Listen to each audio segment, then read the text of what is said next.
And if you click off of me, I think maybe it'll go back onto the video. Yeah, we're actually going. We are live. We are live. We are not Memorex. We are live.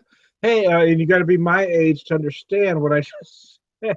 Hey, I'm Tony Beer Whisperer. I entitled this thing, it's almost Christmas or Christmas time here at the Beer Whisperer Pub, where we just kind of have a beer together and we shoot the breeze and talk about whatever comes up. But I want to start with holiday beer styles. I'm having the Blitzen Festivus Ale from North Peak Brewery. It's 6.8%, 55 IBUs. It uses Michigan Chinook and Cascade hops. Let me show it to you. And I'm using my glass here, this my little my goblet, I guess. I had the goblet, but my daughter engraved it for me for Christmas. It says the Beer Whisperer on it, and it looks great with this beer, because this beer has sort of a ruby hue to it. They describe this beer on their website as complex malt characteristics. No place does it say fruit, but stylistically they call it a Festivus ale, and not a holiday, not a Christmas, but a Festivus ale. So I thought that was interesting as well. So Red, I know you got a Christmas beer, but you're I belong to a beer group, and you're the kind of historian of the group. You and another guy, John the Brew Guru, who does some of the best reviews on the planet. But what I want you to do first for me is tell me what beer you're drinking, why you chose it, and then talk about the history of Christmas or holiday beer styles. Oh, okay. Hello, Tom. I'm drinking a winter warmer from a brew pub called Ornery Beer Company, which is fairly local to me. The beer I'm drinking is called Snow Miser Spiced Ale, and that is their Christmas beer winter warmer. And it's a rich and hearty malty amber ale that's brewed with Madagascar vanilla bean, ginger, cinnamon, nutmeg, and cloves. So that's your typical spiced ale Christmas winter warmer beer, and those beers got their tradition from Britain with wassail and the whole tradition of wassailing. And we went into this last year when we did a Christmas beer winter beer review, and that's what this beer is that I'm having. So it's a good one to start with. So, well, what else do you want to know? Well, how about what you know as far as beer history of Christmas or holiday ales?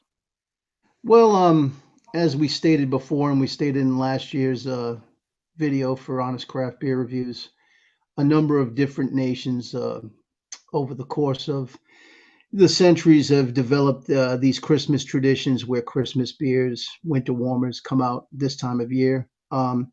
I mentioned Britain.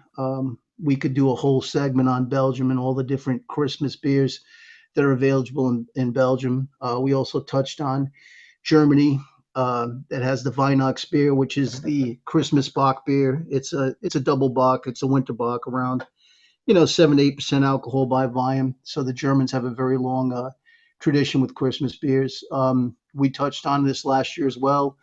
In Norway, there's the tradition of Yule Ol, which is another rich, malty, satisfying beer brewed for this time of year. So these beers are rooted in European tradition. They've come here to the United States. We've had a pretty long tradition here as well with winter warmers, Christmas ales, that type of thing. We've touched on the Ballantine Burton on the little one we did last week, you and I, a little trial run that didn't seem to make it out, but that's fine. No, So, I messed up. That was my fault because I'm technically challenged. I accidentally messed that one up. But yeah, but yeah, that's why I kind of wanted to retouch some of this beer history.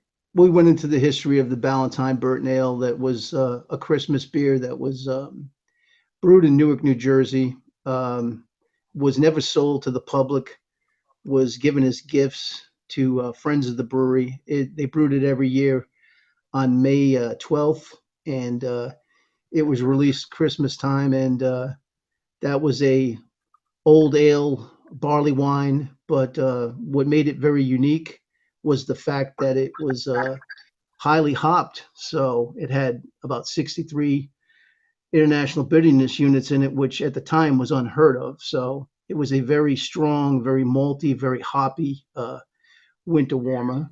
And that beer has actually made a return. Pabst has bought the label for Ballantine, and they're making Ballantine Burton Ale for the first time since the 1950s. So that's a good thing. Yeah, yeah, that does sound like a good thing. Oh man, I wish I could get that out here. Well, like I told you, if I could get the opportunity, I'll send you a bottle. I was lucky to get some, so I got my hands on it, and it's very good. And everybody that I know that's tried it has all liked it very much. It's a very enjoyable beer. So 11.3% alcohol by volume, 75 IBUs. Um, Pabst really stepped up with this one, as they did with the Ballantine IPA.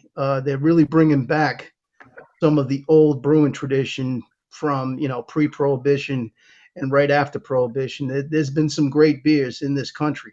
People seem to forget how many breweries existed before prohibition and how many styles were being brewed. You went up to New England, take for example Rhode Island, where I'm from. There was the Narragansett Brewery that started in I think 1890, but they brewed lagers, but they also brewed ales. They brewed porters. They brewed. They might have brewed a stout. I don't know if they brewed a stout back then, but they brewed IPAs. They brewed a Bock beer. So that's just the brewery was in my area, and that they had that many beer styles. And this is in the 20s, and the 30s, and the 40s. So pockets all around the country. These styles existed in some places. They never went away. So we're a little jaded these days, but we should always look back and say, hey, there was a very strong, very rich brewing tradition here in the United States. And now we're getting that way again. As you see by AB InBev and others swallowing up as many craft breweries as they can, because that's kind of happened again with craft breweries just popping up everywhere. And some of them are getting larger, but I know of quite a few that aren't even trying to get big. They just want to stay in their neighborhood. You got these great neighborhood breweries that are just knocking out some great beers that may not ever get out of their neighborhood, but if you happen to be passing through their neck of the woods, I mean, they got some great beers. Yeah, that's true. And I just read today that Breckenridge was acquired by AB InBev. So Yes, I saw that too. I actually haven't bought any Breckenridge products in a while. Not that I dislike them. It's just that there's so much available right now that they haven't come to mind. But well, Red, with the beer you're drinking right now, are there any tasting notes you'd like to add that you didn't mention yet? Well, it's excellent beer. I mean, I think with any beer, you really should be able to taste malt in a beer, and that's the first thing. You taste malt in every glass in this one, which is great. You're getting those spices. I'm getting the ginger on the nose, the nutmeg, of course. The vanilla is very nice. The vanilla adds a nice, back note to the rich maltiness, and it's got that cinnamon, nutmeg, ginger. It's just, classic winter warmer spiced ale. Some people don't like the spiced ales. I happen to love them. This one isn't overly spiced. Sometimes it can be a bit much, but this one's just perfect. And it's from a local brew pub brewery, so it's as fresh as it can be. I mean, this went right from the tank to the tap to me, so you can't Oh, get any that's better nice. than that. Yeah. Yeah, so this one is the Festivus. On our trial run that I screwed up, I was drinking this beer, so I trotted it out again because it is worth a mention. I don't know, if it hits that spectacular uh, mark, but it is very enjoyable. I mean, 6.8, 55, not huge numbers, but not small. It's just a big malty beer. It just feels good. It doesn't feel like it's flawed in any way. So although I don't know if it's got that one thing that makes you go, holy crap, but I mean, everything about it just feels good. Sounds like a winner. It's big and malty. Um, So, how about your neck of the woods, Red? Are there any local breweries other than what you just mentioned you want to talk about?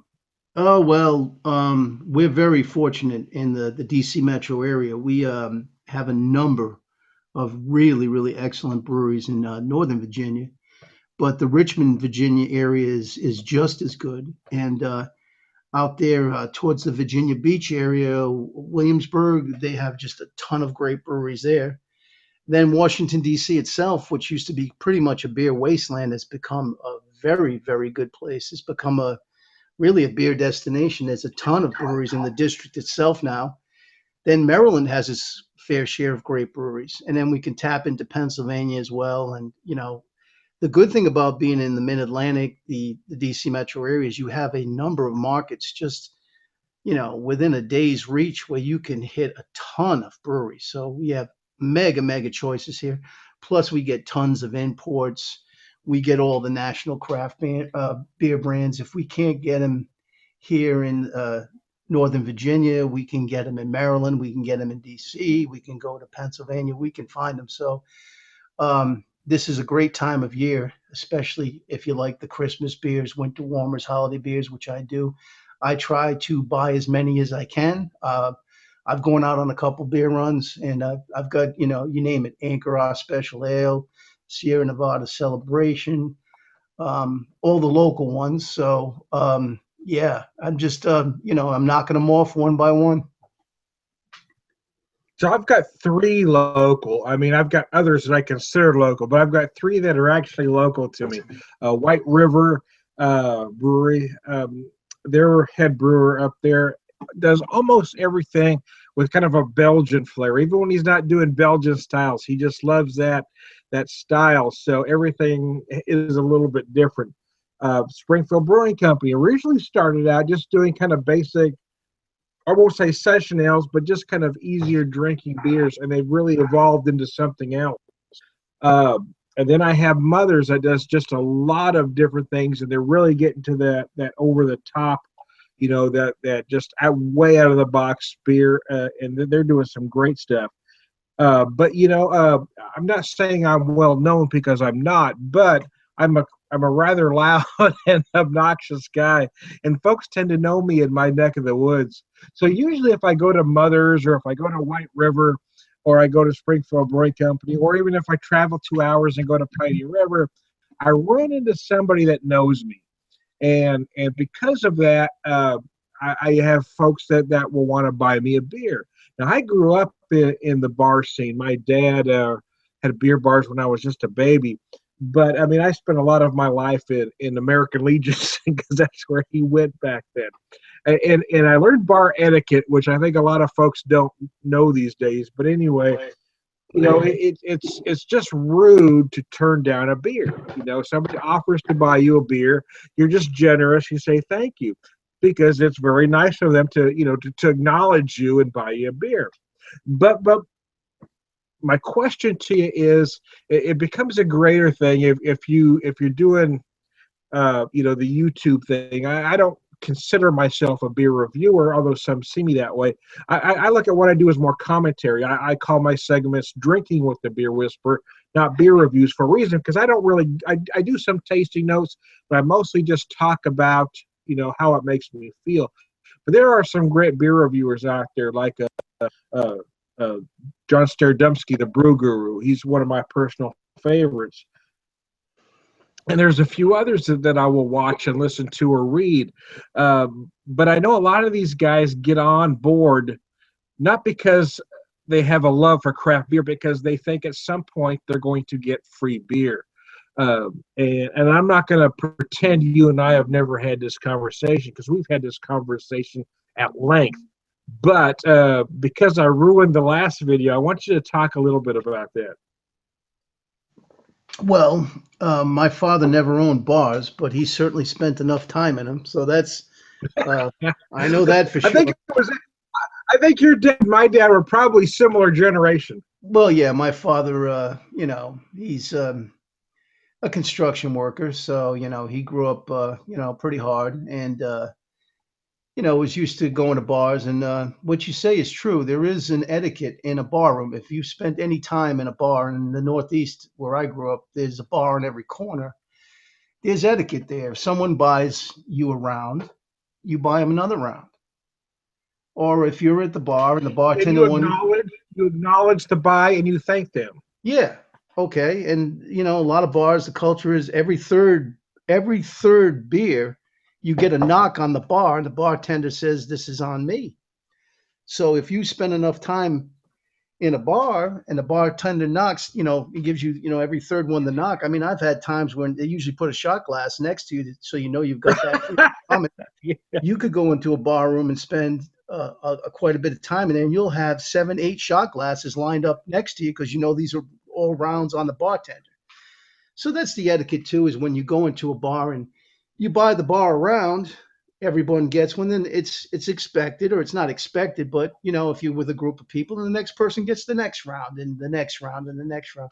So there's nothing wrong with that. That's part of bar And you culture. see that That's more in small town bars right. That's or that's part. neighborhood bars. Yeah, and a lot of that's gone because you know a lot of the culture's changed, but that's the type of bar culture that I grew up with, and Yeah. getting Yeah, yeah, comped me too. getting comped to drink at a place that you frequent, that's perfectly acceptable. That's perfectly fine. It's a little different if you know you got your hand out and you're looking for it. That's where the big difference comes in, and as we've discussed in the past, not with all these beer bloggers and beer tubers and beer writers.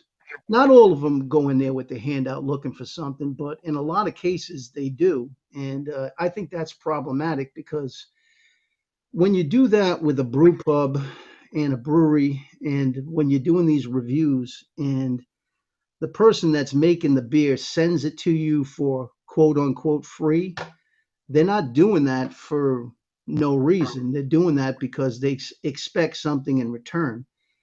And more often than not, it's going to be a favorable review. Now, I've seen these beer tubers and these beer bloggers and these beer writers will, you know, cry to the high heavens, "Oh no, no, no, no, not me! You know, that doesn't influence my decision one iota. I'm above reproach." But I think you and I both know, for the most part, that's horseshit. Okay, you know, that's the exception to the rule. Most of these guys that are doing the YouTube videos and stuff that have maybe a couple thousand followers or a couple hundred followers, brew pubs, breweries, they're not reaching out to these people. Okay, they've been contacted in some shape or form first by the person doing the review, and some of the tactics that they use, they'll link the YouTube video to their Twitter account or their Facebook page, or they'll write the brewery a letter and ask, "Hey, I love your products. I've tried them. How do I get them? How do I get this one?" They make the initial contact. They might not, you know, write out, you know, blatantly beg for it, but there is some contact made first by the person. And again, you'll get these people tell you, "No, they approached me first." But again, Tom, you know better than I. You do this, okay? You have hundreds and hundreds of YouTube videos. You and I have both been across the country to hundreds and hundreds of breweries and brew pubs. I know brewers. I know people that are in the marketing departments at many, many breweries. I know how this goes down, okay?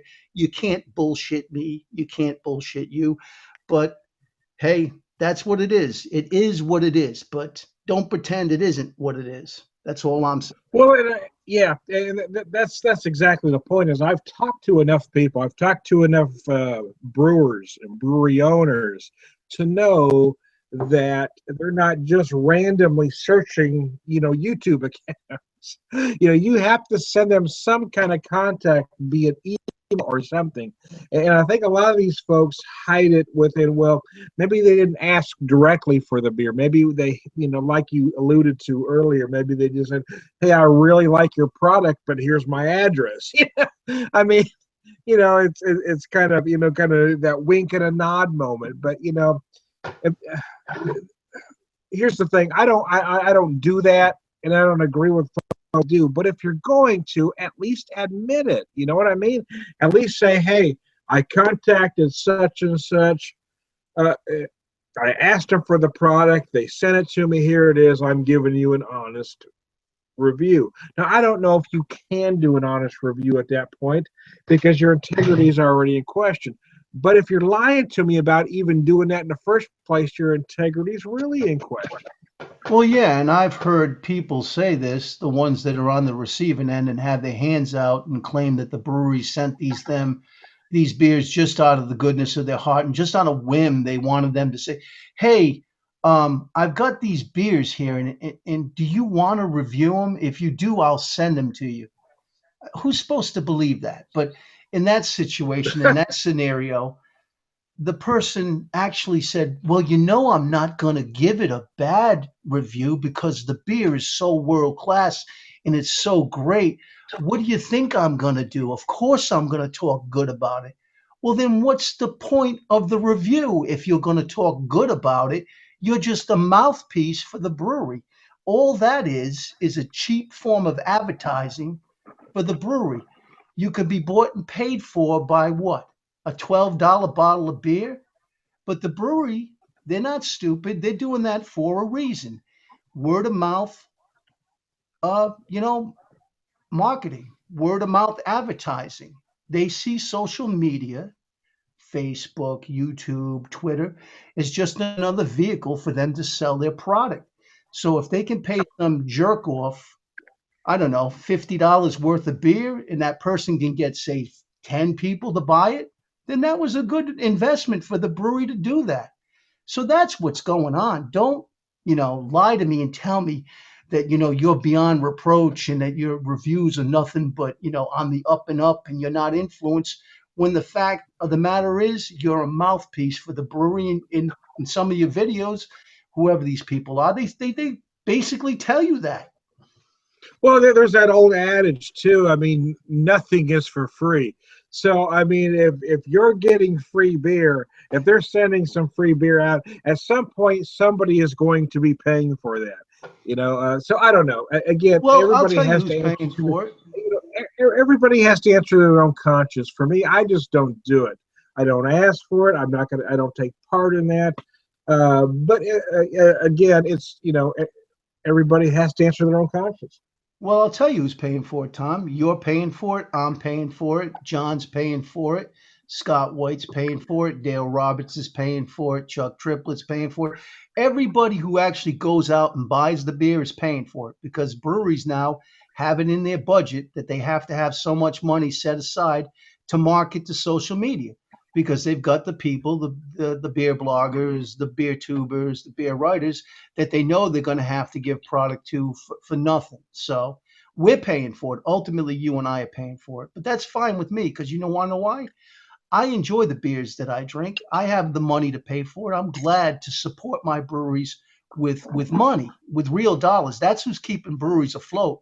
The people that are actually buying the beer and actually supporting the breweries with their dollars. That's the real people that are supporting these breweries, not people who have their hand out. Yeah, I agree, and I don't want to beat a dead horse, so I'm going to move on as I pop a new beer. Apparently, I'm drinking a lot tonight. Hey, I just popped the Schlafly Crystal. Have you had it yet this season? But did you pay for that, Tom? Yes, I did. You know what? I got a bargain though. It was everywhere. It was see now. So here's the thing. You know me. We've had this conversation before. I like good beer, but I'm a real tightwad. I'm a serious tightwad. So every store in town has it for $11, but I bought it at Sam's for $9. Well, there's nothing wrong with that. If you can get a good deal on beer, why pay more when you don't have to? I want a deal, man. Yeah. So since you opened the door there, I want to get back to it this briefly. We were talking about beer history, and you were talking about some. You mentioned some names, Scott White, John Sterdumsky, and I talked about earlier. But I want to go to the very beginning and talk about the guy who really pulled craft beer, made craft beer what it is today. It is Michael Jackson. Would you give us a few words? Oh yeah. Well, I think we discussed this the last time, and I was, you were asking like, well, Yeah, but I screwed up the video, so I have to bring it up again. I always tell people Quit if they telling want. them I screwed up. Just give me the answer. Well, no, what I was trying to say was when people ask, like, what's a good foundation to build on if you want to really know about beer?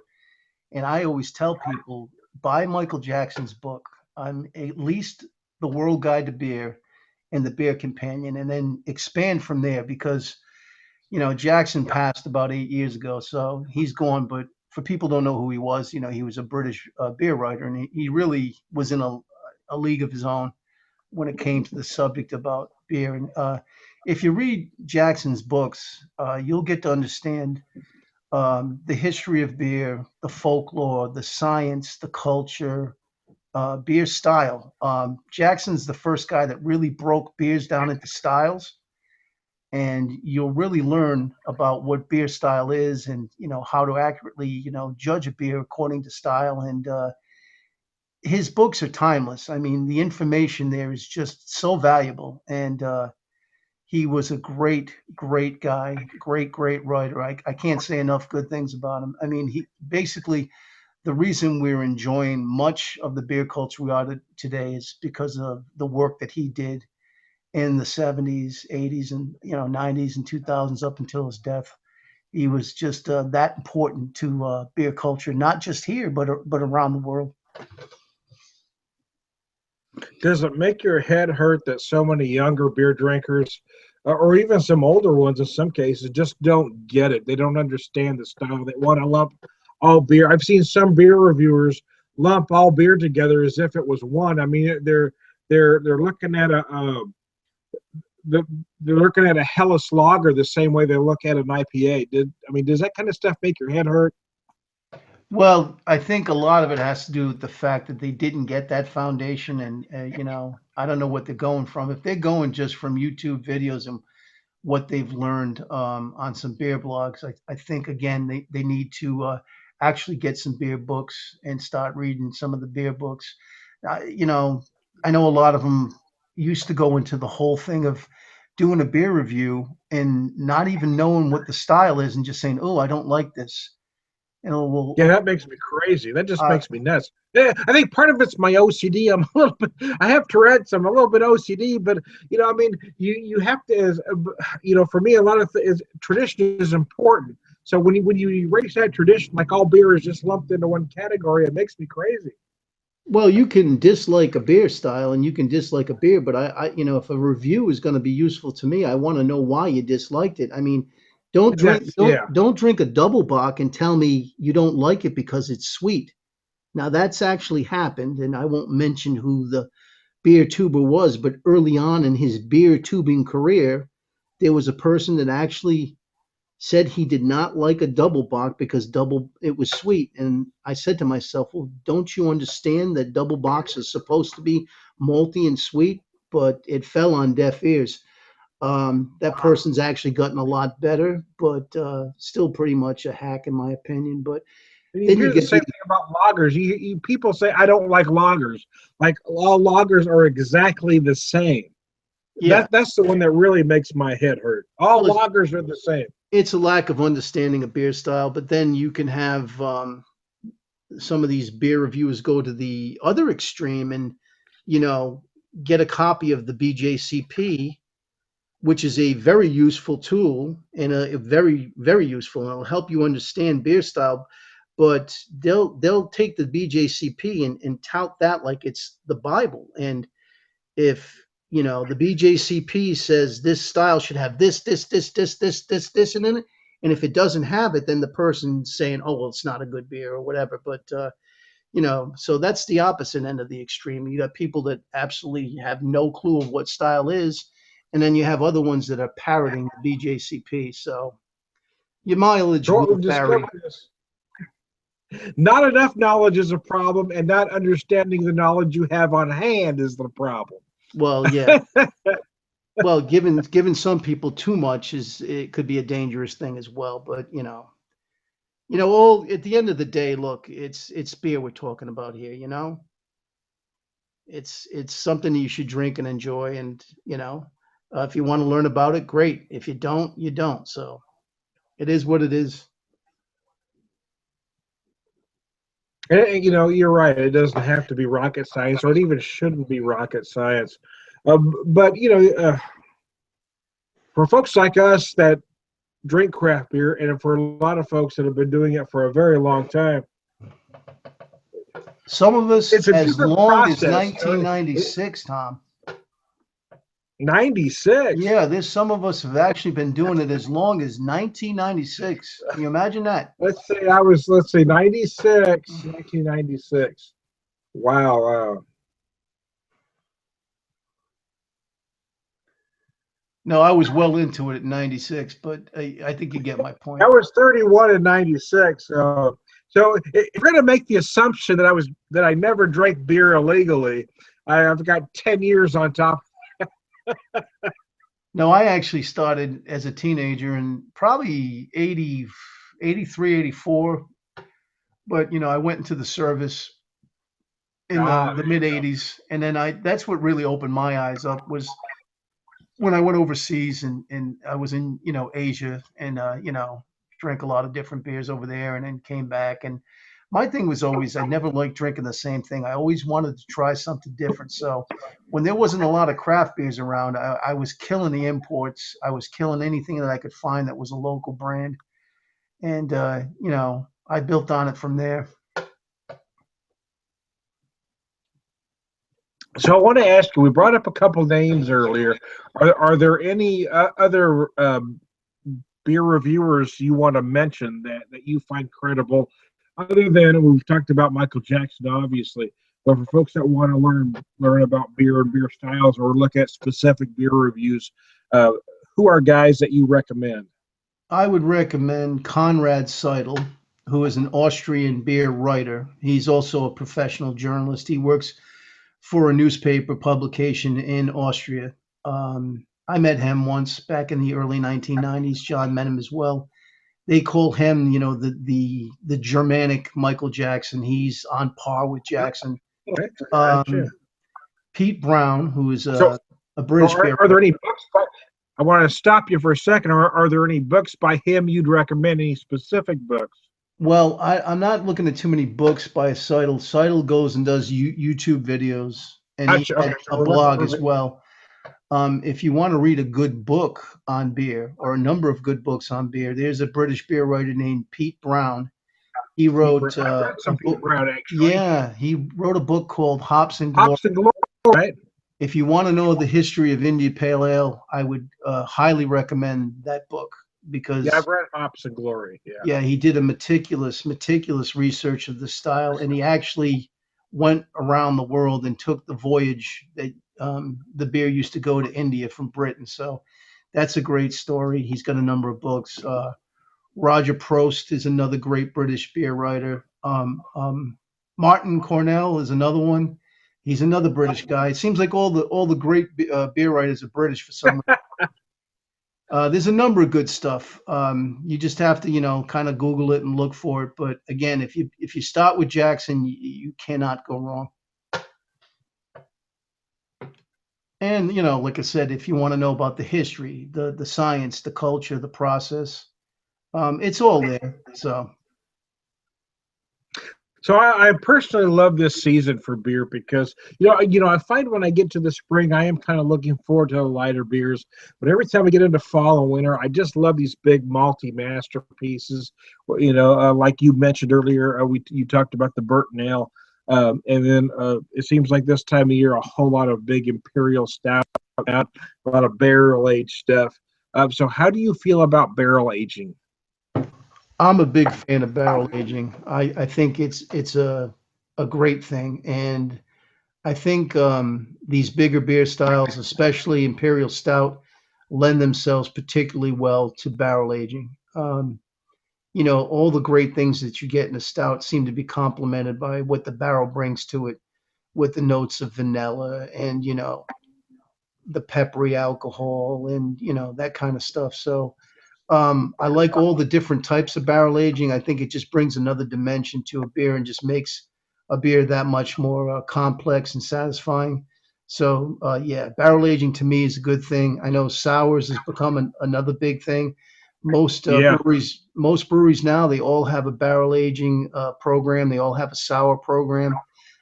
This is a very good thing. I mean, if you like sours, I mean, So that's the thing. I mean, today we are just so blessed with so many different styles, so many great breweries doing styles that were obscure, and they're all coming back. I mean, look at Goza, how popular that's become. I mean, You know I what? I was hated that the first time I had a ghost. I hated it, but now they're growing on me. I kind of started working on a few others. It's one of those things. I told myself that I had to understand the style, even if I hated the beer. So I kept drinking them until I understood. Even if it's like eating that food. Maybe it's not going to be your favorite, but you have to understand what it's about. And I kept drinking the go until I figured it out. It's still not my favorite style, but now I've got a handle, and I, I think I know enough to know when I've tasted a good one. Yeah, and there are a lot of good ones out there, and there's a lot of good domestic versions. I actually traveled to Germany in 2005 and went to Leipzig just to drink Gosa because back then, we're talking 10 years ago, Gosa wasn't very popular. There weren't that many examples of it. You could find some on the market here, but I went to Germany to drink it and went to Leipzig just to get it. And it was phenomenal there. And I'm glad to see that it's become so popular because it is a great beer style. Berliner Weiss is another one that I think is great. I've been drinking that for Christ, probably 20, 25 plus years. So I like seeing these obscure styles that were once lost coming back. And you have to credit the American craft beer movement because the American craft brewers are the ones that are bringing them back. And other breweries around the world are following suit. And you can see these craft beer explosions all over Europe, beers that were never brewed in Denmark and Britain and Germany, and starting to do all these different styles, and it's just a great thing. One of my favorite breweries out of St. Louis, Urban Chestnut, revived the Zwickel. Nobody had ever heard of a Zwickel. It could also be called a Keller beer, but it's a cloudy lager. But and it may not be, for some folks that say they don't like lagers, maybe it's one of those for them, but it's got a specific flavor, it's got a specific taste.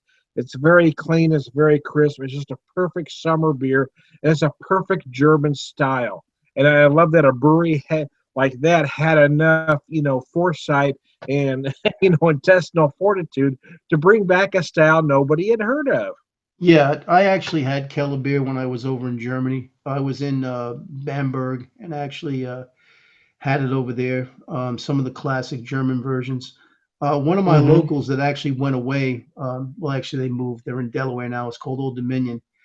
They used to contract brew for Tupper's Brewing Company, and Tupper's did a beer called Hot Pocket Pils, and that was actually a Keller beer. So it was great to try that one. And yeah, Keller beer is a great beer style. It's very, very thirst quenching. It's great. So yeah, I agree with you, Tom. I love the German beer styles. That's probably for me. People always say, "What's your favorite beer culture?" And it's kind of hard to say because I love so much of it. But if I had to be pinned down, I think I might say German beer culture is my all-time favorite beer culture. I don't know what it is. I think maybe in another life I was a Bavarian. I don't know. It could be. Urban Chestnut's got this location. They've got two locations in St. Louis, um, but they have one location that's where they they opened that had enough room, and they made it to look like an authentic German beer hall because their head brewer is German born. So I mean, it's just a nice place. But they've actually recently, well, a few months ago, not real recently now, but a few months ago, opened a brewery in Bavaria. So I think that says something for their ability to brew German styles when an American craft brewer can open a brewery in Bavaria. That's awesome. Yeah, I know Brooklyn has opened up a brewery in Sweden, so they've got Wow, that's a impressive. yeah, it is. It's great to see American craft beer is caught on all over the world, and these breweries in other countries are trying to emulate it. And in some cases, like the two we just mentioned, we're exporting not only our beers but our breweries, and they're actually building breweries in these other countries. So that's And super that's something that hasn't happened before. It's usually been the opposite. And exactly. now we're really making some headway. That's just awesome. That just shows you how far we've come. So I got to tell you, we've talked for about 45 minutes now. So I've ran a little bit longer than we planned on, but um, in conclusion, so we don't bore the hell out of everybody, what would you like to any what parting tasting notes or just commentary would you like to add? Oh, I'm actually just going to open up another beer and shut my mouth. How about that?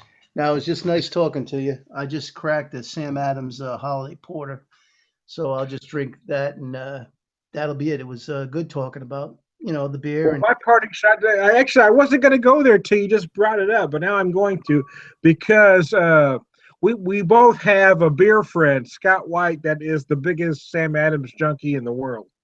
yeah, and John is Starodomski's not too far behind him. And I got to say, I'm not too far behind those guys because earlier in the year, I actually went to the Boston Beer Company in Boston and, Did you? I haven't went, been there. yeah, went on a tour and paid the brewery a visit. So I'm a big fan of the Boston Beer Company. But talking about people being bought and paid for in these reviews, Scott White has made it publicly known that he's on one of these lists for the Boston Beer Company. And that's how it goes. A lot of them get on these press lists, sample list, or whatever. And if you get your name on this list, these breweries will start sending you stuff. Now, Scott gets beer sent to him by the Boston Beer Company to sample, and he gets samples before the general public usually gets them. And I don't have a problem with that. And the reason I don't is because Scott White is a true Sam Adams fan. I mean, whether he was going to get the beer sent to him or not, he's going to buy the beer. He's You're going gonna to buy it anyway. support the Yeah. brewery. He is a true fan of Sam Adams. So I would take it. Well, I tell you what, I got to say something about Scott is I've seen him beat up. I've seen him get beat up on various social media groups for championing Sam Adams brew as if there's something wrong with him for liking these brews, and he will not back down. Well, no, he's brand loyal and he loves that brewery, and he has a good reason to because they've done a lot. Jim Cook has done a lot for the beer industry. Boston Beer Company is a great brewery. Some people don't like them. That's fine, but they make good beer. And anybody who's ever had Cosmic Mother Funk, who has ever had Utopias, who's ever had you name a beer style that they've done, they are very capable of making world class beer. And getting back to Scott, why I don't have a problem with Scott getting the samples is I know Scott would go out and buy it with his own money and have no problem doing it.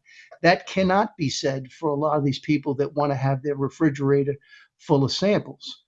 When I look at reviews, I don't want a review of somebody that went to a brewery, had a flight, and then a glass of water, left, went to another brewery, had a flight, a glass of water, and left. Went to another brewery, had a flight and a glass of water, and left. I want reviews from people that are locals that actually go to these places, that support these places, that drink beer by the pint, that are there once a week, twice a week, once a month. That's where you get the real honest opinions for people that really support, and they support with their dollars. They're not there for handouts. So Scott isn't looking for handouts. Scott was going to buy Sam Adams beer regardless, and I respect him. And I respect his opinion because I know that about him.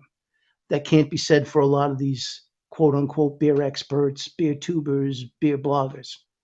But again, it is what it is. So that I guess that was my parting shot. And there you go.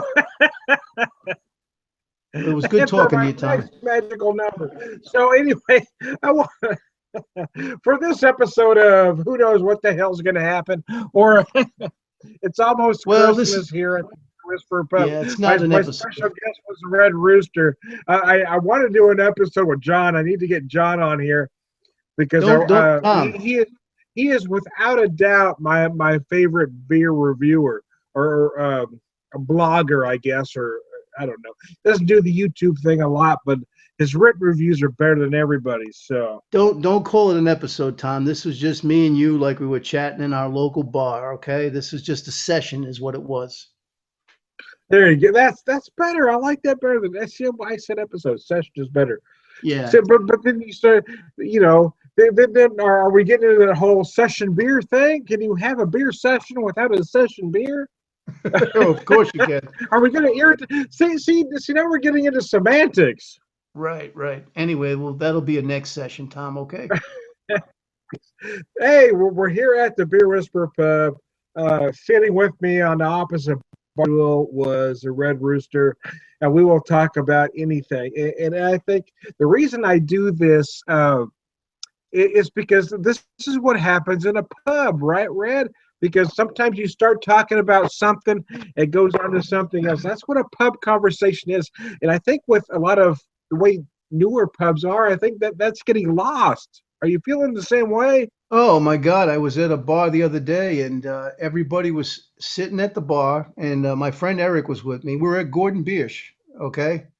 Mm-hmm. And across from me there was about 5 or 6 people and every single one of them had their fucking cell phone in front of their face and nobody was talking to And each other. nobody's talking to each other. Does that make you nuts? I said, "What is this?" And that's why Eric kept his in his pocket. He said he refuses to take his cell phone out at a bar. And the only reason I had mine out was because I was taking pictures of the beer and posting them to our Yeah. group. But once I finished that, I put them in back in my pocket. But absolutely ridiculous. I've never seen nothing like it. You had a bar full of people and nobody was talking to each other. Everybody had their phone in front of their face. It was pathetic, actually. Because that was the purpose of the pub, to get out and converse with everybody. So if you're taking that away, then Yeah, you might as well be just you you might know, as well stay your ass home, right? yeah, you might as well be, just at your house. I don't know. Anyways, hey, Anyway, hey, I'm Tom the Beer Whisperer. Hey, thank you, Red, for joining me. We're gonna call her a night. all right. Merry Christmas. Goodbye. Merry Christmas.